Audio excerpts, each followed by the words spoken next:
Hello and welcome to another episode of Speculative Speculations. I'm Varsha, I'm Jared. I'm Chris. and this is a series where we talk about speculative stories in all their forms. We are wrapping up our discussions of Redemption Ark today. It's the second book in the Inhibitor trilogy by Alastair Reynolds. We've been working our way through this, as usual, approximately 100 or so pages every week. The general verdict has been that we shall continue on to the third book in the series. It's called Absolution Gap. We aren't going to go to it immediately, though. We are going to take a short break with Solaris by Stanislaw Lem. It's a 200-page book, so we'll do two discussions for it over the next couple of weeks before returning to the Inhibitor trilogy by Reynolds. The short stories that we are working our way through in the big book of science fiction. We are not doing a short story today because we had a little over 100 pages to read, and the next short story is pretty long. So we postpone that to next week. It's called Pot by C.J. Cherry. So that's the short story that we'll be reading next week with the beginning of Solaris. That's all. So, what did we think about the end of the book? The last, what was it, 130-ish pages? Where did we leave off last week? Towards the end of that big interstellar chase, I think. I think we were sort of bringing that to an end, and some conversations were being had. Some ships got blown up. Some fights got started that didn't necessarily need to, maybe ended.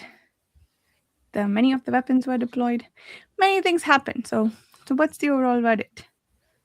I guess some positive because we're deciding to read on.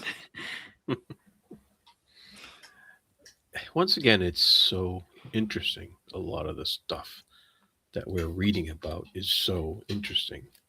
And so I think that's overcoming any trepidation I have about the prose that I'm just not a fan of. But it's so interesting. It like the ideas are outstanding, and I want to know more. So, and I think we get at least a couple characters here by the end of the book that we're like, okay, these characters are actually followable, um, and uh, and I want to know what happens. I want to know what happens to because we're kind of left hanging about the people going to Hades. So I want to know what happens to them. I think Curry's returning there, right? And and we're also we were given quite a bit of information at the end of this book where it's you know all about the inhibitors and some of the arguments for their you know population control or what have you, and yeah, so it's interesting because I what I liked was how Clavane didn't accept those arguments, and he said, "No, I don't. I just don't accept that. I'm going to, try. What's the point of living now if we can't live now?"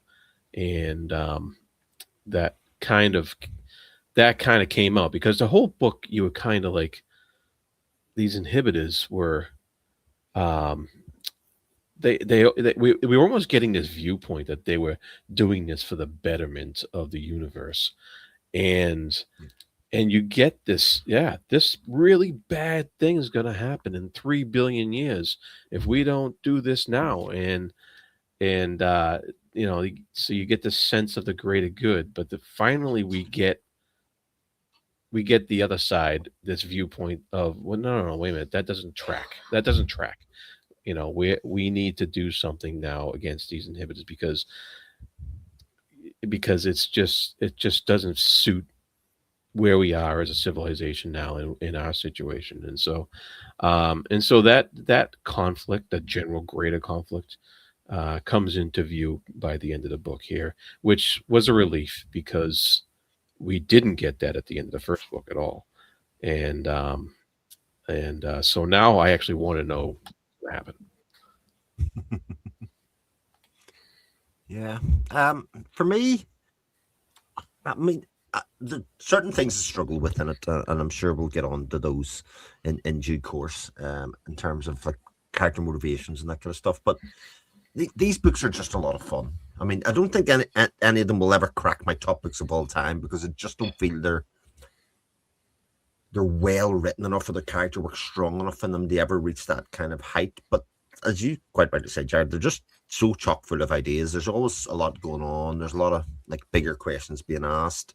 Sometimes I don't necessarily love where the story's going, but at the same stage, it's a story that's kind of there to fuel the ideas, if that makes sense. You know, he has a lot of ideas that he wants to get and talk about, in terms of scientific ideas and civilization ideas and all of that kind of stuff. So I don't feel he is necessarily trying to write this incredible narrative arc. I think it's in service of the fun that he's having, in this world that he's created.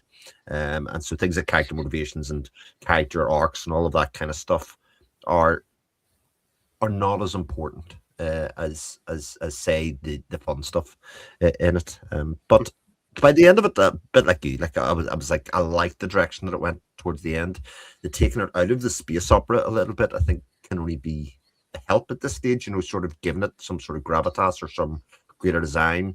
The play with time and the messages through time, super fun and interesting.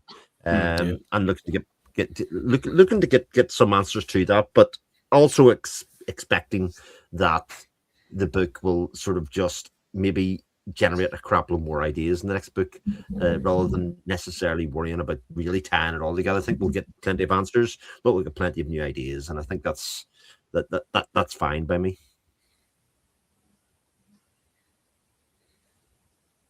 Yeah, I think I largely agree with both of you. I did. There were parts that, like you said, Chris, I struggled with as well. Um, but where it ended, I think it left enough interesting threads open, and I'm kind of thrilled that we'll be spending more time with the pattern jugglers, because they were, Hmm.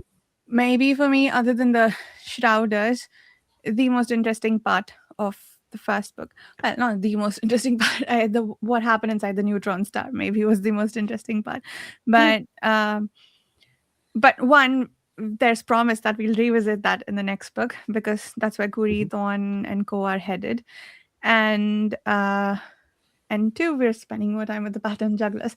So like all the stuff that was like really bright spots for me in the first two books, it seems like hopefully we will spend a lot more time with those ideas in the next book. So uh, the conjoiners were cool and everything, and we got a lot of descriptions of their technology, but there was maybe lukewarm on that, and I think that's what we spent most of this book on. Hmm.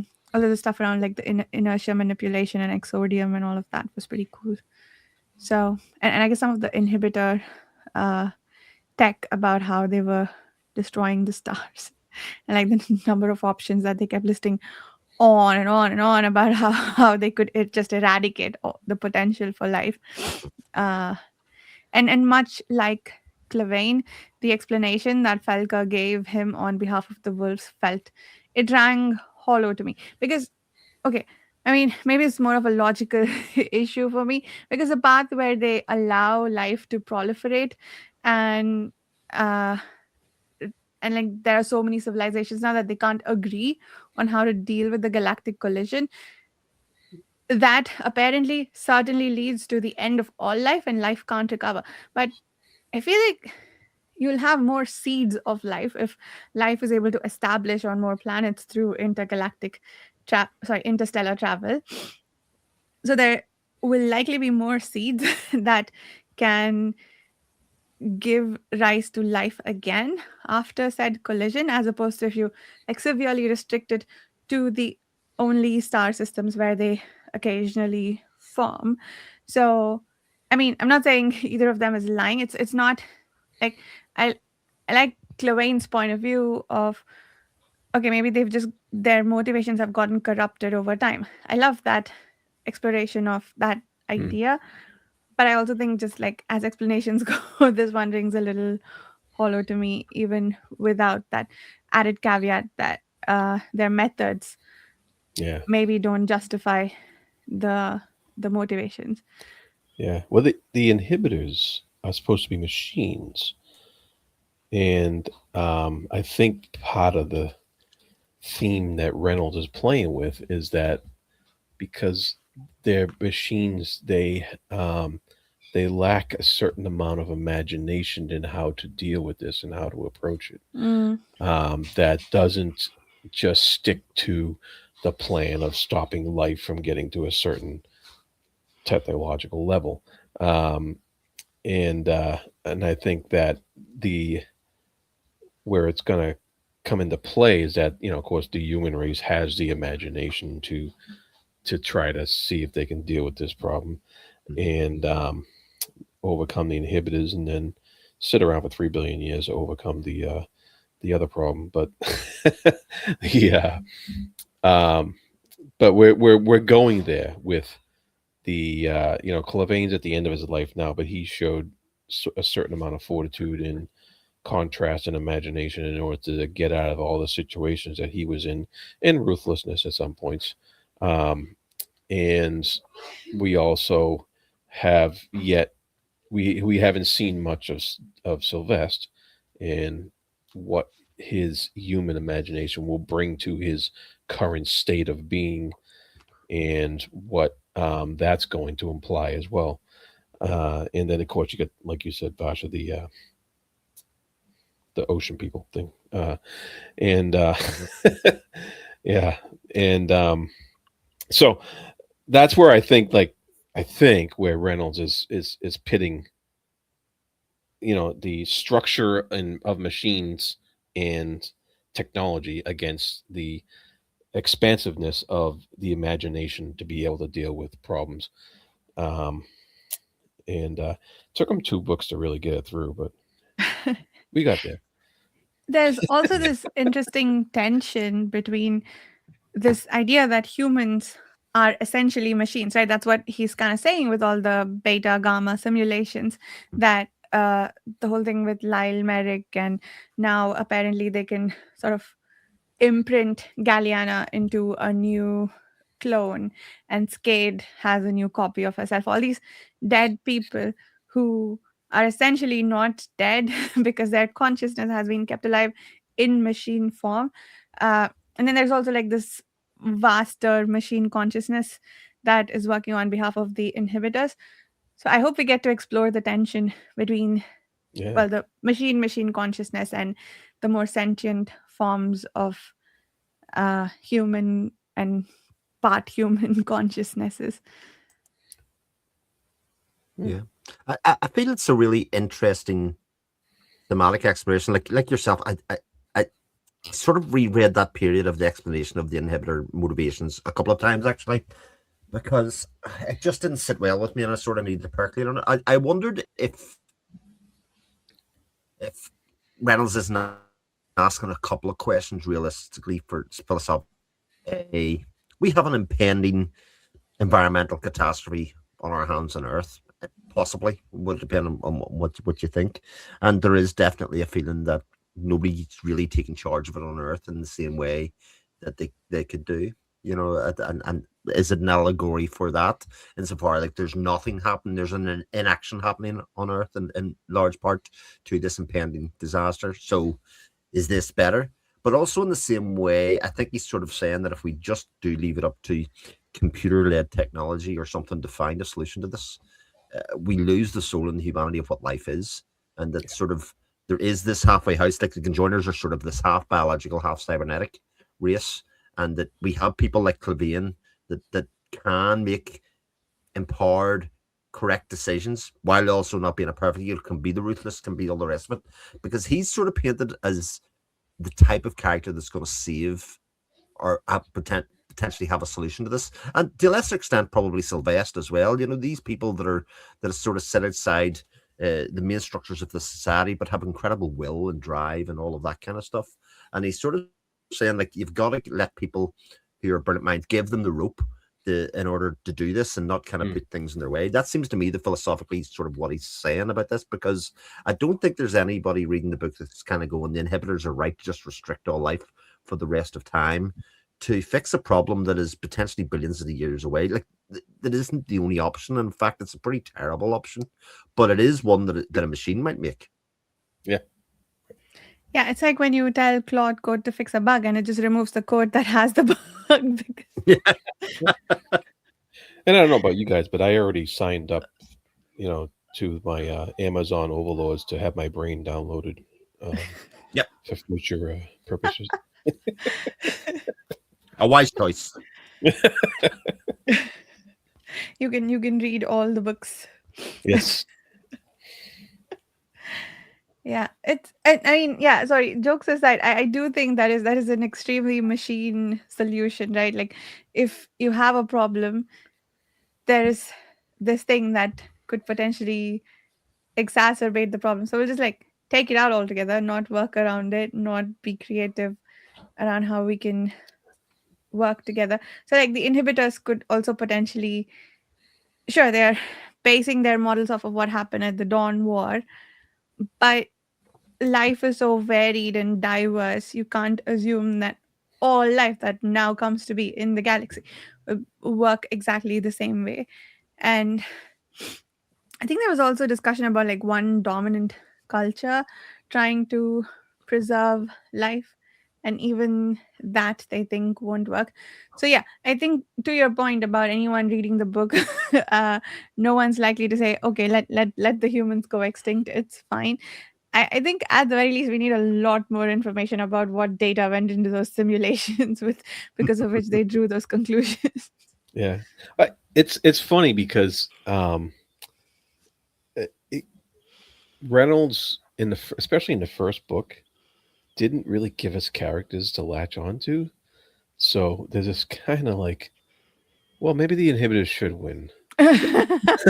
but we get there by the end of this one. It's funny. Yeah. To be fair, like I think if the book hadn't explored that, it would have been lesser for it. I think that's even if he only really floated that idea for 100 pages or so. I think it's still an interesting one that sort of needed to be explored in some way within the context of the book, because without kind of nuance, it is very hard to make judgments of that nature. Yeah, and that's part of the idea machine that he is. The production of ideas that he throws at us is it really is incredible how much he's put in here. Just like one thing after another. Like he throws these ideas at us, and I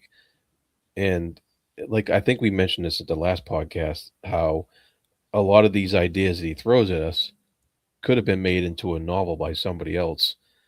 Took in that idea and ran with it and have a whole unique novel all by itself. And so that was it. Like, it is incredible how much this guy puts on the page, and how much he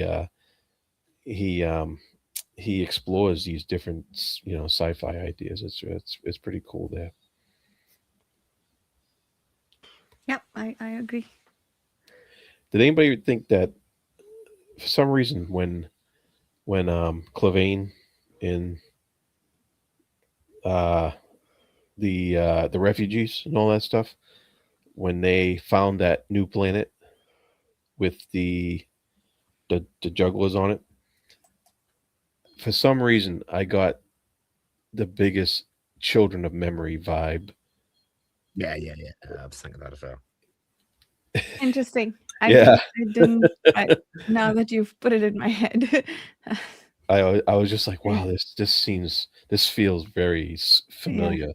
And yes, very much so. I wonder if Mr. Tchaikovsky, I know Mr. Tchaikovsky's probably read these books. So it's just that's just what it felt like to me. I kept thinking about 200 years in the future, there's going to be somebody visiting these planets with spiders. Yeah. So, it's really interesting. Yeah. Uh, so, what did you guys think of the Volyova Clavein's beta simulation standoff, where they refused to believe for a while that the inhibitors were doing anything in the system that requires evacuation? Maybe Volyo was lying about evacuation.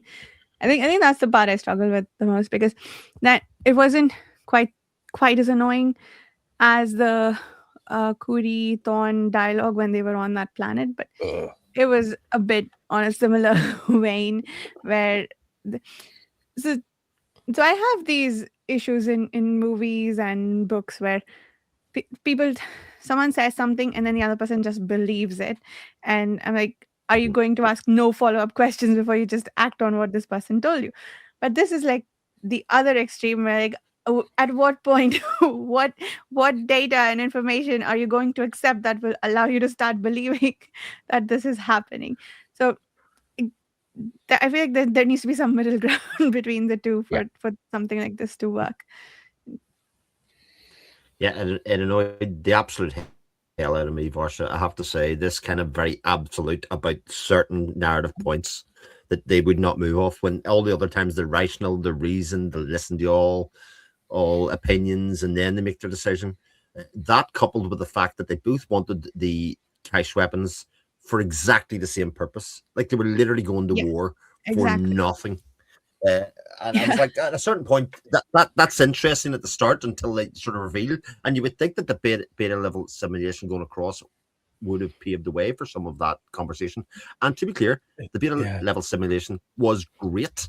I really liked that kind of introduction of them having some head to head and sort of getting to know each other before he actually arrives. I thought that was really clever. Yeah.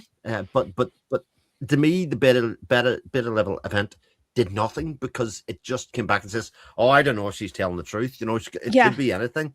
And at Yeah. that point, it was like, "What was the point of this? If you haven't Yeah. even established that you want the same thing," that frustrated me quite a lot. Yeah, you're so right. That should have been the beta level should have come back, and that should have been like revelations Yeah. to Yeah, Clavane and the rest of the crew, rather than, oh, okay, so nothing happened. Yeah. It was it was an excuse to open guns for a while before, they just did a 180. And that also happened almost off page, I think, Yeah, where they right. Yeah, decided, yeah, okay, we're going to stop fighting because I believe you now about the evacuation. yeah. But they And then, knew that there was inhibitor activity and they knew that there's an inhibited planet. Sorry, Jared, what were you going to say? no, you're right. All of a sudden, he's at her bedside while she's Yeah. dying, and he's like, "Oh, Volobia." Yeah. And Yeah. it's just like, It's wait a like minute. what was that was just an excuse to, like, have a battle here for a climax, I think. And because that's the other thing. He said, I don't want the weapons for myself. I'm going to give it to an Ultra or a Demarchist or any other human faction, so they use it against the inhibitors. Okay, here's an idea. There is already an Ultra who has the weapons and is using and them it's against the yeah, inhibitors. Yeah, yeah. Yeah. The breakdown of logic there uh was incredible. That's and Clavier was shown to us again and again and again to be this really smart, Yeah, measured, looks at the situation, can self-assess, can make smart tactical decisions at all given rates, except at the key moment of the book where he turns into an absolute dum dum. yeah, yeah. That was just like convenient for him to behave that way because it wasn't consistent with everything else we've been told about him, I think.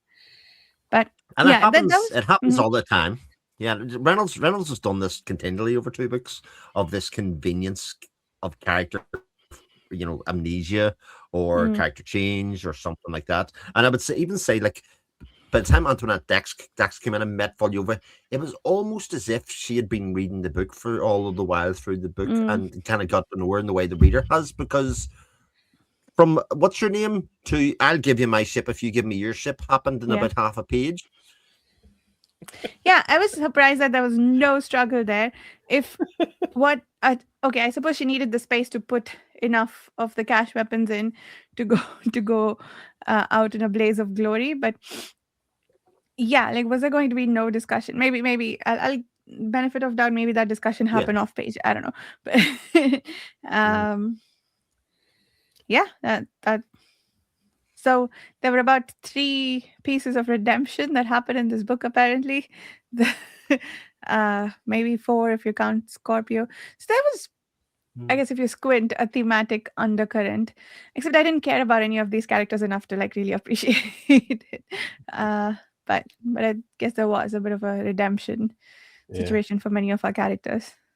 I really thought it was actually kind of cool that the captain wanted to kill himself. Oh yeah, Yeah. that bit. I Yes. thought that Yeah. was cool. And and the way it just, she put herself in the way of the laser or whatever to stop him from Yeah. doing it, and that I was just like, wow, that was pretty cool. Yeah. uh and I guess that was the captain's redemption of him then, taking on Yeah. doing what he had to do or whatever. Yeah. But Taking on the Kearns role. I mean, he really has become Amanda Kearns from yeah, Children right. of Time, hasn't he? By the end of this book, that's exactly That's true. what he is. Or, you know, Oh, I love that bit where the ship changed so that it could sit on the ocean floor now. And Yeah, yeah. yeah, oh, that was so cool. very cool, very Yeah, neat but idea. isn't it surprising? Like, I sort of agree. Like, the character work isn't great, but I do like a lot of the characters. I really like Clevane's Yeah. character. I really like Curry's character. I mean, I think Thorne's useless. What's all that about? Volyova's character's good, Yeah, but like, it's not like we really got deep into them. It's just like some other interactions that they have with each other, but they're so fleeting that you know I was sad when Volyova died, but also it wasn't like this gasp, take your breath away kind of thing. It wasn't to that level. I do like her as a character quite a bit, but not, heartbroken. Yeah. Yeah. yeah, yeah. It's interesting because it looked like, because I really love the captain's storyline and his, going from trying to kill yourself to changing, Yeah. due to the circumstances and because of all Lovia's actions, and but contrast that with the whole um little Miss Beast turning out to be, her father's friend, and she finds out, and you get this like almost high school drama between a ship and this woman, and you have and then all of a sudden it's like, oh, I forgive you, and there's supposed to be some kind of redemption there, and I was just like, that redemption was weak compared to the captain, and I was like, why are we contrasting two different ships looking for redemption? uh and it that wasn't definitely wasn't as strong as the captain's redemption. Yeah. I guess I agree with that. There's also that goon in Chasm City who created what's his name? Zodiacal Light uh as a redemption ship, right? So there's like Yeah, 3 of these. yeah, he was so minor though. Yeah. Yeah, Yeah. I That's, don't know if we're gonna get any more of those yeah. Chasm City people in the next book or not, but I was borderline sad when Skate died, not because she died and I cared about her, but because I was like, okay, what happens to the Night Council thread now? I needed to know who those people were who were talking to her, but she's back, so hopefully we'll find out. Well, but the Night Council thing again. Here was an annoyance. They jumped to the fact, and it's probably not true, but Mademoiselle was the Night Council. They don't know about the Night Council, but they had sort of worked out that somebody's in Stade's head telling them what to do, and it had to be Mademoiselle. And I was like, how can you possibly in this world Yeah, know? Again, it's like they've read the rest of the book yeah, and been in all those and places at the same time. yeah. How did they even? I think guessing that Skate had a voice in her head was far fetched enough, let alone Yeah. that it's Mademoiselle. So yeah, I don't know. And I mean, it could be, but I mean, and if it is, I'm really annoyed because like that is such an enormous leap to kind of put one together, but also two. Like, I was like, yeah. what the hell? Yeah, no, I agree. I think what it is, regardless of what it is, the jumps that they made, and I think it wasn't in this section that we read, but at one point, Kuri referred to the inhibitors as wolves, and I'm like, no, that's Mm, the wrong group. Volyova and Kuri don't think of them as wolves. They haven't called them wolves at all. That's the other group. maybe when That's they the meet, majority. they can start calling them wolves. But yeah, there are a few like slips there, I think, which assumed knowledge that the characters didn't have. Yeah.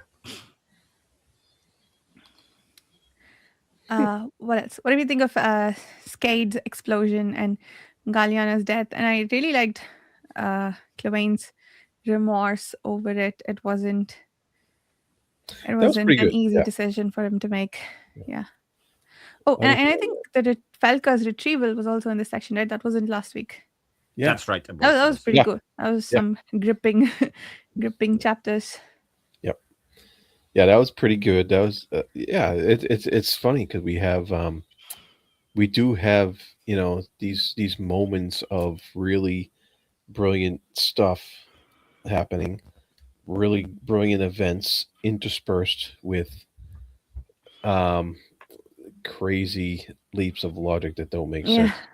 I And think yeah, it's because like when we read that exciting stuff, or we read that really well done portions, you want that through the whole thing. You want that all the time. yeah. I think even in that, like, it was a pretty thrilling set of chapters, but the pause they took for Skate to have that long conversation with him and tell him everything that she should have told him a long time ago.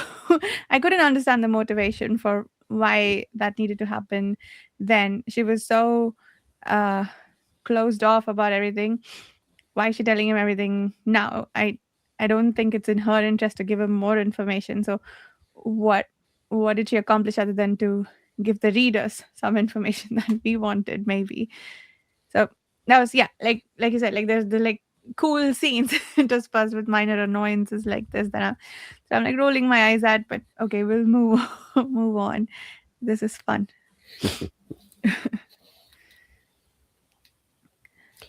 Let's see. Yeah. what what are the other major events? I guess the evacuation and the I sudden thought it was tilting pretty of the clear where the ship. evacuation was going or how they were going to do it. They were going to use the bigger ships. I think that you could Yeah. see that Hmm. coming. What I will say about Clavine's remorse towards killing Galliana, I think that played a major part because again they were touching it again before they landed on the planet. It gave the whole Galliana speaking from the future, possibly still alive in the future, a bit more resonance to it. You know, the fact when they found the remnants on the pattern juggler planet, etc. There, Mm, it's like, right, okay. Again, this idea that life is not permanent, or death, sorry, is not permanent in this world in any way, shape, or form. Even if you Mm, actually are dead, body and mind, you've got to worry about time. You know, mm, you've got to think about time and about that part of it as well. So this kind of yeah. calling back to Sexorium or whatever way you want to put it, it made it very effective, I think, because it sort of used that as a callback and showed his remorse and his old age and his feeling faculties and all of that kind of stuff and kind of brought it into light, where he was coming back and he was a bit confused and that kind of stuff. Yeah. And I did like Felka's character. I liked her involvement in the wolf simulations or whatever, and I liked her situation, and I liked her motivation for wanting to get to this planet with the jugglers, which was different than everybody else's, and I thought that was interesting. Yeah. yeah, I agree. Falca's pretty cool. I think I like her Yeah. even more than Clevain. She hasn't done anything off character yet. So, and yeah, and I And, really and, like. and that was she was an example of giving the reader information without it being weird, Mm, yeah. because that was her character. That's how she worked, and that's how she was designed as a character. Whereas, like you said, with the The Skade cyborg one. Skade, yeah, like you said with Skade, it didn't make sense why she was, monologuing. Uh,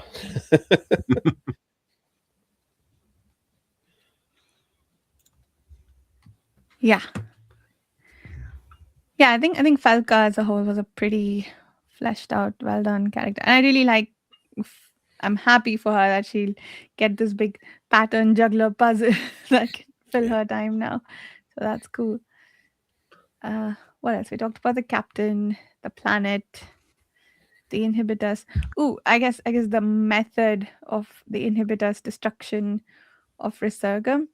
I think they drilled a hole to the core and then it made it spout flames, targeted flames at the at the planets. For some reason, they destroyed multiple planets in the system, not just the one that had life, which was Oh, interesting. yeah. That's 3-for-1 deal. Okay. And then they told us that they had registered what 15 ways of destroying a Yeah, star, I know. and this I was one's like called singing a star to its singing a death. star to death or something like that. Yeah. Yeah. Uh, yeah, yeah, Yeah. stuff was pretty cool.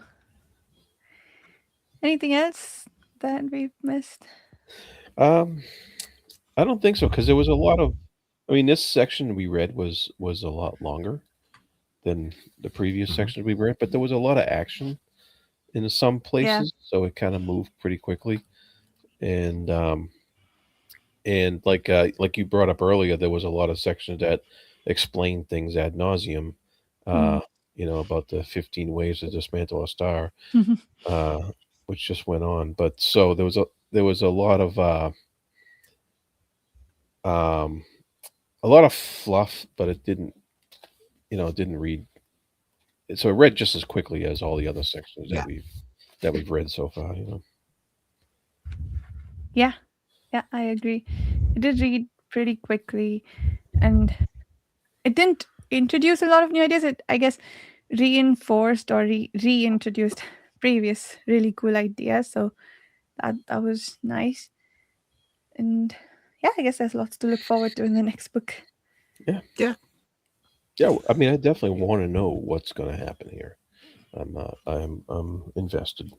Yes, Yeah. we got to know how we get both the inhibitors off the humans back and the uh what how do I want to say this, and the protection of life in the upcoming 3 billion years away uh collision event of the two galaxies.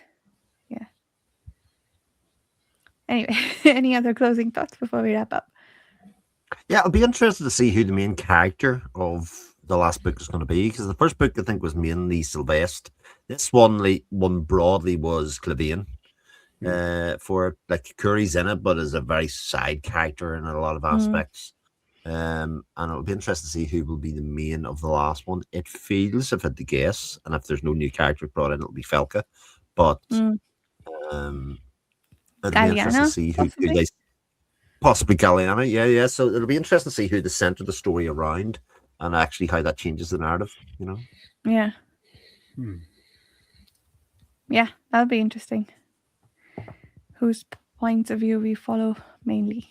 And Volyova's gone, unless, well, Probably, I guess she's maybe, gone. possibly. I thought her final blaze of glory thing might be her going into Hades or something.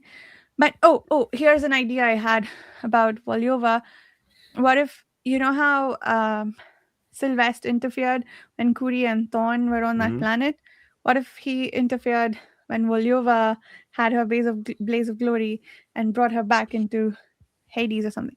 I mean, that's the only way I can think of where she'd like live on. But I think it's fine if she's just gone. I feel like her character's done. But it feels unlikely she's dead. I mean, Mm, given that nobody else has really died of any yeah, import within the story, like people have been transferred in other that's consciousness, true. have been transferred in other state. It would seem strange to end her character arc now. Yeah. The only real death was Sejaki, but even that was just the captain's clone and like mental Yeah. clone. So so the captain lived on. So yeah, you're right. Maybe not. We'll see. It'll be interesting. I feel like even if she does come back, it will be through a very interesting mechanism. So I'd be curious to read about that. Sure. Okay. Anything else? All done? Wrap it up. Okay. Done with the book. Okay. So we'll be back next week with the first nearly 100 pages of Solaris. I think I forgot to say how far we were reading at the beginning. We're going to stop at the chapter entitled The Conference Room, was it, Chris? And conference. also the conference, not the conference room. The conference. We're not reading that chapter. We're stopping just before it. And right. Thank you, Jared. The conference. And the short story for next week, once again, is going to be Pots by CJ Cherry. Thank you so much for listening, and we'll see you soon. Bye.